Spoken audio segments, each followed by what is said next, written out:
بسم اللہ الرحمن الرحیم۔ السلام علیکم ناظرین و سامعین۔ آج اگر میں ایک سوال کروں کہ یہ سنہرے گنبد والی جگہ کیا ہے تو آپ میں سے 80% لوگ کہیں گے کہ یہ مسجد اقصیٰ ہے، مگر تمام سب 80% لوگ غلط ہیں۔ افسوس کی بات تو یہ ہے کہ ہم خود کو مسلمان اور مسجد اقصیٰ کا محافظ قرار دیتے ہیں، مگر ہمیں اتنا بھی معلوم نہیں کہ حقیقت میں مسجد اقصیٰ کون سی ہے۔ اس میں آپ لوگوں کی غلطی نہیں ہے۔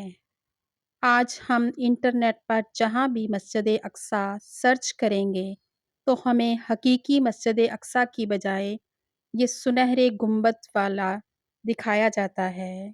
یہودیوں کی سازش اور ہم مسلمانوں کی کم علمی ہے، اور ہم اپنا مائنڈ سیٹ بھی بنا چکے ہیں کہ یہی سنہرے گنبد والی عمارت ہی دراصل مسجد اقصیٰ ہے۔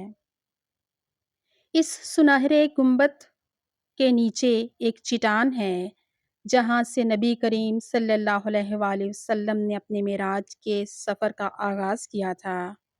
اس چٹان اور اس کی جگہ کی حفاظت کے لیے اس کے اوپر یہ سنہرے گنبد والی عمارت بنائی گئی تھی۔ حقیقی مسجد اقصیٰ جو مسلمانوں کا قبلہ اول ہے، وہ اس سنہرے گنبد کے ٹھیک سامنے موجود سرمئی گنبد والی مسجد ہے۔ مسجد اقصیٰ کو انٹرنیٹ پر مسلمانوں سے اس لیے چھپایا جاتا ہے کیونکہ عنقریب یہودی مسجد اقصیٰ کو شہید کر دیں گے نعوذ باللہ، اور سنہرے گنبد کو دکھا کر جواز یہ بنائیں گے کہ مسجد اقصیٰ تو بالکل ٹھیک ہے، جبکہ حقیقی مسجد تو یہ شہید کر چکے ہوں گے۔ یہودیوں کے مطابق مسجد اقصیٰ کے نیچے ہزاروں سال پرانی ان کی عبادت گاہ ہیکل سلیمانی موجود ہے، اور مسجد کو شہید کر دیا جائے گا تب اس کا مسیحا دجال اس دنیا میں ظاہر ہوگا۔ ہیکل سلیمانی کی تعمیر سب سے پہلے حضرت داؤد علیہ السلام اللہ کے نبی نے شروع کی تھی، مگر اپنی زندگی میں وہ اس کو مکمل نہ کر سکے۔ پھر ان کے بیٹے حضرت سلیمان علیہ السلام اللہ کے نبی نے جنات کے ذریعے اس ہیکل سلیمانی کی تعمیر مکمل کروائی۔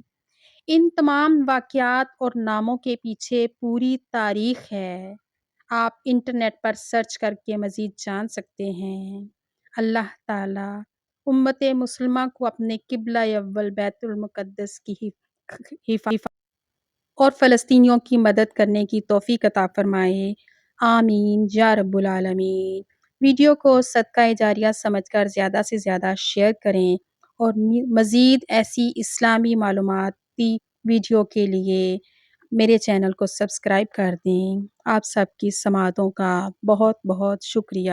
جزاک اللہ۔